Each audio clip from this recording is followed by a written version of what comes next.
बेटा नीनी आई है, कहाँ जा रही है? पपम चाहिए, ये ले। चल नीनी कर लो, नीनी कर लो, पीछे होके बेटा नीनी कर लो। हाँ क्या हुआ? मम्मा के हैंडी चाहिए? मम्मा के हैंडी चाहिए?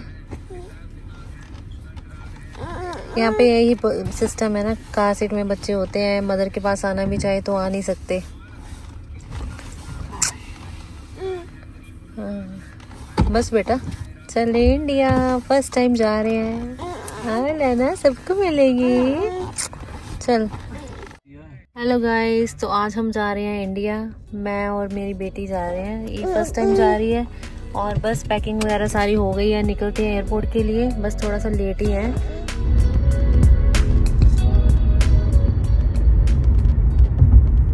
जो फ्लाइट है वो स्टे वाली है। सबसे पहले जाएंगे हम YBR से टोरंटो एयरपोर्ट पर, और उसके बाद 3 घंटे का वो स्टॉप है। तो उसके बाद हम जाएंगे टोरंटो से इंदिरा गांधी इंटरनेशनल एयरपोर्ट पर। बेबी के साथ ये मेरा फर्स्ट एक्सपीरियंस है, देखते हैं कैसा रहेगा। तो चलिए पहुंच गए हैं पार्किंग में। सबसे पहले गाड़ी लगा लेते हैं पार्किंग में। हमारी पहली फ़्लाइट है वो है 9 बजे, तो हमें पहुंचना था 4 साढ़े 4 के पास। तो ऑलरेडी 5 साढ़े 5 हो चुके हैं। देखते हैं अंदर जाकर क्या होता है। तो सबसे पहले हम जाएंगे बैगेज की तरफ। मेरी जो फ़्लाइट है वो है एयर कनाडा की। तो एयर कनाडा में इस बार एक ही उन्होंने सूटकेस अलाउ किया था 23 kg का, एक मेरा और एक बेबी का। तो जो मेरा बेबी है वो है 1.5 ईयर्स का। तो उसके लिए जो मैंने वो अलग से सीट नहीं ली हुई थी, वो ऑन लैप लेके जाना था, लेकिन उसके लिए भी उन्होंने 23 kg का बैग अलाउ किया है। तो चलते हैं अपर फ्लोर पर, जहाँ पे हमें जाना है बैगेज के लिए। तो यहाँ पर बैगेज के लिए आपको कोई भी हेल्प के लिए, जैसे घर से कोई आया हो तो वो आपकी हेल्प कर सकता है। हाँ, सिक्योरिटी के बाद आपको जो आपके फैमिली वाले हैं उनको आगे नहीं जाने देते। बैगेज तक आपके फैमिली वाले आपके साथ जा सकते हैं। तो सबसे पहले चेक कर लेते हैं हमारी फ़्लाइट। तो हमारी फ़्लाइट है एयर कनाडा की। तो हमने वो चेक की। जो हमारे सूट केसेस का वेट था वो कुछ ज़्यादा ही था, लेकिन उन्होंने बेबी के कारण छोड़ दिया और कहा कि नेक्स्ट टाइम ऐसा नहीं होना चाहिए। फिर हमने सोचा कि थोड़ा सा कुछ खा पी लेते हैं। यहाँ पास में एक टिम हॉर्टन था, तो हमने वहाँ से कुछ ब्रेकफास्ट के लिए लिया, कॉफ़ी वगैरह ली। तो हमने वो इन्जॉय किया, और मैंने साथ में कुछ फ़्लाइट के लिए भी ले लिया, क्योंकि वो जो मेरी फ़र्स्ट फ़्लाइट थी डोमेस्टिक वाली, उसमें उन्होंने खाने वगैरह के लिए कुछ नहीं देना था। तो हमने यहाँ से कुछ पैक भी करवा लिया। भी हमारे पास टाइम था सिक्योरिटी के लिए, तो हमने सोचा चलो कुछ खा पी लेते हैं। तो ये मेरी बेबी है, ये यहाँ पर पीकाबू वगैरह कर रही है। तो वैसे भी बच्चों को थोड़ा सा छोड़ देना चाहिए कि हाँ वो थोड़ा सा टायर्ड हो जाए, ताकि फ़्लाइट में अच्छे से नींद ले लें और ज़्यादा से ज़्यादा तंग ना करें। तो ये कर रही है पीकाबू, बस अपना टाइम एंजॉय कर रही है। मैंने भी इसे ऐसे छोड़ दिया कि चलो ठीक है, थोड़ा सा थक भी जाए और एंजॉय भी कर ले।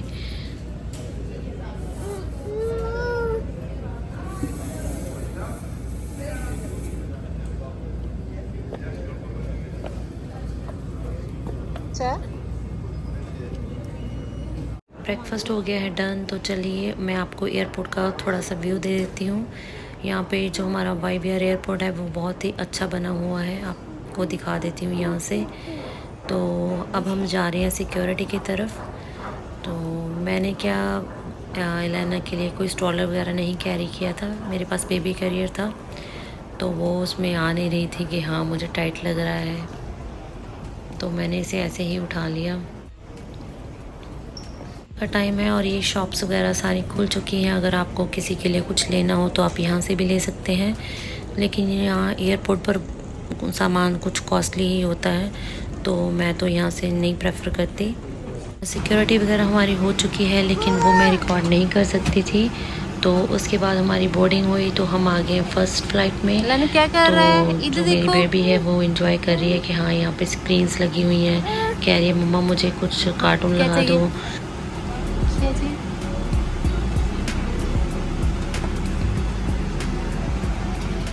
फ़्लाइट के कुछ ही टाइम बाद ये सो गई, और बस मेरे से अलग नहीं हो रही थी, क्योंकि फ़्लाइट में बच्चों को कुछ डिस्टर्बेंस भी रहती है। तो हाँ, मैं आपको बताना भूल गई कि ये जो हमारी सीट थी, ये 4 वाली सीट थी जिसमें 2 सेंटर वाली सीट्स खाली थी और साइड पे एक जेंट्स बैठी थी और इधर मैं थी। एयर होस्टेस ने हमें आकर कहा कि आप जो सेंटर वाली 2 सीट्स हैं वो भी यूज़ कर सकते हो, ताकि मेरे पास जो बेबी है उसके लिए मुझे इतनी दिक्कत नहीं आए।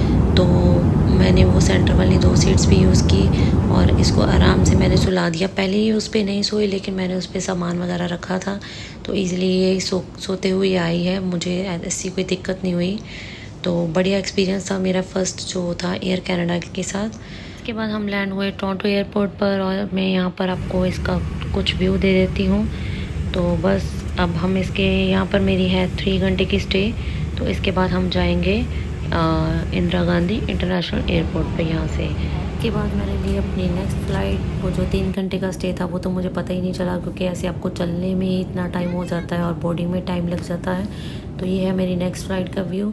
तो यहाँ पर भी आते ही सो गई और फ़्लाइट हमारी स्टार्ट हो चुकी थी। इस फ़्लाइट में मेरा बहुत अच्छा एक्सपीरियंस रहा और एयर होस्टेस थे वो, उन्होंने बोला कि यहाँ पे भी 2 सीट्स इकट्ठी खाली हैं, आप चाहे तो चेंज कर सकते हो कि आपको बेबी के साथ कोई इशू ना आए।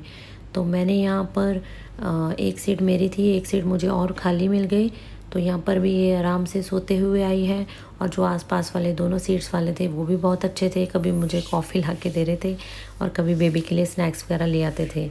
इसके बाद हमें मिली हमारी फ़र्स्ट मील जो कि थी वेज मील। तो इसमें मैं आपको दिखा देती हूँ मुझे क्या क्या मिला। तो ब्रेड थी, सैलड वगैरह था और पुलाव था। तो ये है चिकपी सैलड मिला हमें और उसके बाद ये था कुकम्बर योगर्ट सैलड और साथ में ब्रेड थी और बटर था और पानी था। तो यहाँ पे इसमें जो मेन मील आई थी, मेन कोर्स में मुझे मिला और राइस थे और इसमें था वेजिटेबल कोरमा और मैश पोटैटो। खाना था वो मुझे अच्छा लगा, मैंने थोड़ा सा बचा लिया इसी में और बेबी के लिए रख लिया। मैंने वैसे उनसे पूछा कि बेबी के लिए कोई एक्स्ट्रा मील है, उन्होंने मना कर दिया कि आपको परचेज़ करनी है तो कर दो। फिर हम यहाँ पर गए लेबोरेटरी में। तो यहाँ पर मैं आपको थोड़ा सा व्यू दे देती हूँ। ये है चेंजिंग टेबल, यहाँ पे आपको बच्चों का डायपर वगैरह चेंज करना बहुत इजी रहता है, तो आपको कोई भी परेशानी नहीं आती। उसके नीचे बनी हुई है टॉयलेट सीट। तो चेंजिंग टेबल आप ऐसे ही फोल्ड कर अंदर भी रख सकते हो और ये लॉक के लिए है। तो इसमें स्मोकिंग वगैरह अलाउड नहीं होती है और वैसे थोड़ा सा टाइट है, लेकिन आप इजीली इसमें मैनेज कर सकते हो। फ्लाइट थोड़ी सी स्मूथ गई क्योंकि ये टायर्ड भी थी और इजीली ये आते ही सो गई। और ये इसमें किड्स सेक्शन था जिसमें कोकोमेलन, ब्लिपी वगैरह सारे हैं थे। तो इसका टाइम अच्छे से पास होता रहा। वैसे तो ये मोस्टली सोती है ये, लेकिन जब भी ये उठती थी तो मैं इसे कोकोमेलन वगैरह लगा देती थी। तो इसने बस अपना देखा। ये इनकी अच्छी बात है कि इन्होंने बच्चों के लिए अलग से यहाँ पे कार्टून्स वगैरह दिए हुए हैं, तो इसका टाइम अच्छे से पास होता गया। तो काफ़ी अच्छा एक्सपीरियंस रहा मेरा, बस ऐसे ही टाइम पास होता गया। और फ़्लाइट का मैं बता देती हूँ, अभी हम दिल्ली थोड़ा सा पहुँचने वाले थे, बस 4-5 घंटे हमारे रह चुके थे दिल्ली पहुँचने में। तो लास्ट 1 घंटा और 56 मिनट्स रह गए हैं हमारे दिल्ली पहुंचने में और उन्होंने हमें दी है लास्ट मील। इसमें भी एक ब्रेड थी और फ्रूट्स थे और बटर था और साथ ही साथ आपको मैं बता देती हूँ जो मेन मील आई थी उसमें था मेदू वड़ा और पकौड़े और थोड़ी सी थी टैमरिंड सॉस, अच्छी थी। तो खाना तो इनको अच्छा था एयर कनाडा का। तो हम दिल्ली पहुंचने वाले थे, बस थोड़ा सा टाइम रह गया था और ऑलमोस्ट हम पहुंच ही गए हैं। थोड़ा सा लैंडिंग के लिए टाइम लग रहा था, लेकिन हम ऑलमोस्ट दिल्ली में ही थे। थोड़ी सी घबराई हुई सी थी क्योंकि लैंडिंग के वक्त जब प्लेन नीचे उतरता है तो थोड़ी सी आवाज़ भी ज़्यादा आती है और बच्चों के लिए उनके कान वगैरह में दर्द होता है। फाइनली हम पहुंच गए हैं इंडिया और यहाँ पे लिखा है भारत में आपका स्वागत है, वेलकम टू इंडिया। तो चलिए अब हम कराते हैं अपनी इमिग्रेशन वगैरह। तो जैसा कि मेरी बेटी जो कनेडियन सिटीज़न है उसकी इमिग्रेशन अलग से होगी और मेरी अलग से होगी।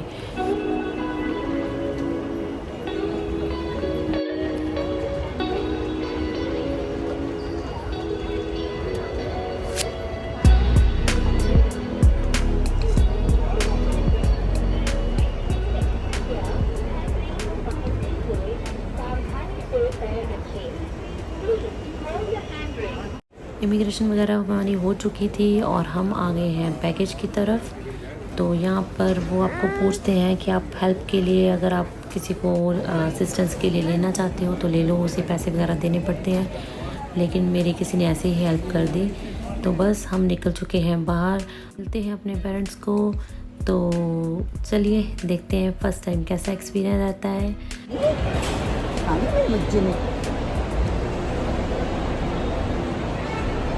मैं तेरी मम्मी के मुंह में भी डाल देती हूँ, तेरी मम्मी भी खाएगी। मम्मा भी खाओगी, मम्मा भी खाएंगे, मजा थोड़े भाई है।